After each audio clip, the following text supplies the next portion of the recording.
பாகம் ஒன்று. ஒரு பசுமையான கிராமத்தில் பெரிய ஆலமரம் இருந்தது. அந்த மரம் எல்லா பறவைகளுக்கும் தஞ்சம். காலை சூரியன் மரத்தை பொன்னாக மாற்றும். காற்றில் இனிமையான சத்தம். அந்த இடம் அமைதியின் அடையாளம். பாட்டு 2. அந்த மரத்தின் உச்சியில் ஒரு காக்கா வாழ்ந்தது. கருப்பாக இருந்தாலும் கண்கள் கூர்மையானது. அது ரொம்ப புத்திசாலி. மற்ற பறவைகள் அதை தவிர்த்தாங்க. ஆனா காக்கா தனிமையை ஏற்றுக்கொண்டது. பாகம் 3. மரத்தின் கீழ் கிளையில் ஒரு சின்ன குருவி. அது எப்போதும் சிரித்த முகம். அம்மா அப்பாவோட வாழ்ந்தது. பாட்டு பாடுவது அதுக்கு பிடிக்கும். எல்லாரும் அதை நேசித்தாங்க. பாகம் 4. ஒரு நாள் திடீர்னு காற்று பலமா அடிச்சது. குருவி கூண்டு குலுங்க ஆரம்பிச்சது. குட்டி குருவி கீழே விழுந்துச்சு. அது வலியில் துடிச்சது. யாரும் அருகில் வரல. பாகம் 5. மற்ற பறவைகள் பயந்து பறந்துடுச்சு. யாரும் உதவ முன் வரல. அந்த நேரம் காக்கா பார்த்தது. மெதுவா கீழே இறங்கியது. அது உதவி செய்ய முடிவு பண்ணியது. பாகம் 6. காக்கா தண்ணீர் கொண்டு வந்தது. சின்ன பூச்சி கொண்டு கொடுத்தது. குருவி பயத்தோட பார்த்தது. ஆனா பசியால் ஏற்றுக்கொண்டது. அங்க நம்பிக்கை பிறந்தது. பாகம் 7. குருவி மெதுவாய் எழுந்தது. நீ யாரு அன்னு கேட்டது. நான் காக்கா அன்னு அது சொன்னது. குருவி கொஞ்சம் தயங்கியது. ஆனா நன்றி உணர்ச்சி வந்தது. பாகம் 8. அடுத்த நாட்கள்ல காக்கா வர ஆரம்பிச்சது. உணவு கொண்டு வந்தது. குருவி குணமடைய தொடங்கியது. இரண்டும் பேச பழகின. நட்பு மூளை விட்டது. பாகம் 9. மற்ற பறவைகள் இத பார்த்தாங்க. காக்காவோட நட்பா அன்னு சிரிச்சாங்க. குருவி மனசு காயமடைந்தது. அது அமைதியா இருந்தது. காக்கா எல்லாம் கவனிச்சது. பாகம் 10. அவர்களுக்காக மாறாதேன்னு காக்கா சொன்னது.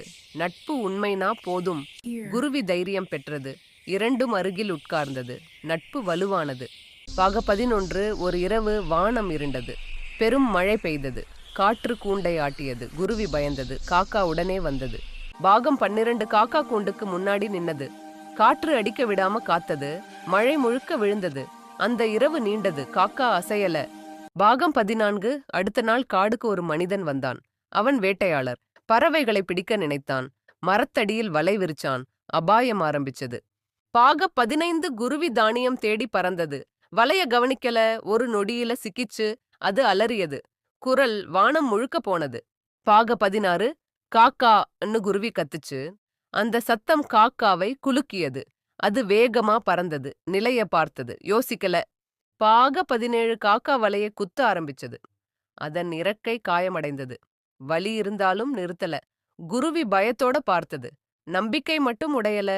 பாகம் 18. வேட்டையாளர் ஓடி வந்தான். காக்கா பெரிய சத்தமா கூச்சலிட்டது. மற்ற பறவைகள் எல்லாம் சேர்ந்தாங்க. வானம் சத்தத்தால் நிரம்பியது. மனிதன் குழம்பினான். பாகம் 24. அந்த ஆலமரம் நட்பின் சின்னமா மாறியது. யாரும் யாரையும் தள்ளல. நிறம் முக்கியமில்லைன்னு புரிந்தது. ஒற்றுமை வலுவானது. அமைதி நிலவியது. பாகம் 25. காக்காவும் குருவியும் இன்னும் நண்பர்கள். அவர்களின் கதை பாடமாக மாறியது. பலவீனன் கூட வலுவானவனாகலாம். உண்மை நட்பு உயிரை காப்பாற்றும். நட்புதான் உலகத்தின் அழகு. பாகம் 21. நட்புக்கு கணக்கு இல்லைன்னு காக்கா சொன்னது.